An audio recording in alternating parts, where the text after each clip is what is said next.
Another day, another basketball stories na naman ang pagkikwentuhan natin. At ngayon nga, yung balitang may ititrade na nga daw ang Los Angeles Lakers at ang balitang pagtanggal na ng Golden State Warriors kay Coach Steve Kerr.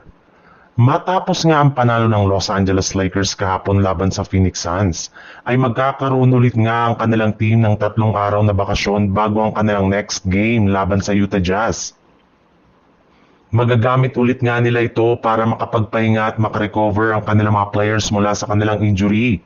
Bukod rin dyan, oras na rin naman nga ito para kay Coach JJ Redick upang makabuo ulit ng mga bagong game plan sa kanilang mga susunod na laban.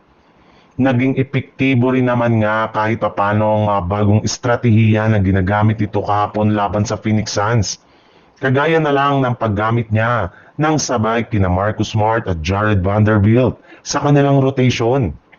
At simula nga nang gawin nila ito ay nagkaroon nga ng best defensive display ang Lakers kung saan ilang beses nga nila ditong naagawan ng bola ang na-deny ang mga players ng Suns. Pero sa kabila nga ng panalo ng Lakers ay willing pa rin naman nga ng Lakers na gumawa ng trade ngayong season.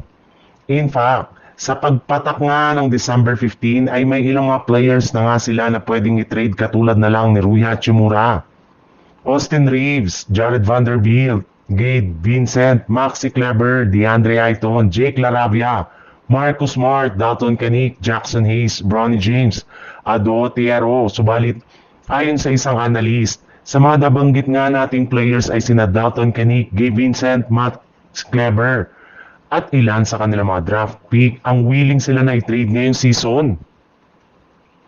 Sa ibang balita naman, ilang buwan na nga nakapako ang Golden State Warriors sa ika-8 seed ng Western Conference.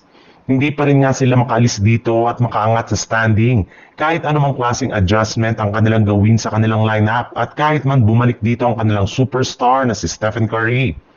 At isa nga sa mga sinisisi na ngayon ng mga fans sa kanilang mga pagkatalo ay si Coach Steve Kerr na inamin na rin naman nga na hindi maganda ang kanyang ginagawang trabaho sa kanyang team bilang isang head coach. Masyado na nga daw na nile-let down ngayon ang kanilang kupunan kahit man meron silang sapat na talento para maging isang legit na contender. Pero kahit man nga inamin ni Kerr na kasalanan niya ang kanilang mga pagkatalo ay hindi pa rin nga ito gumagawa ng paraan para maisaayos ang kanilang kupunan. In fact, parati pa rin nga itong gumagamit ng small ball rotation sa pagpapalaro niya ng mga guards katulad na lang ni Brandon Podziemski at si Buddy Hield. Habang ang kanilang mga malalaking forward nga na sina Jonathan Kuminga at Will Richard na kaya sanang makasabay sa malalaking player ng kanilang kalaban ay binabangko at hindi nila pinaglalaro sa kanilang mga nakalipas na laro. Kaya mukhang si Steve Kerr ang tunay na problema ngayon ng Golden State Warriors at dapat nilang i-trade ngayong season.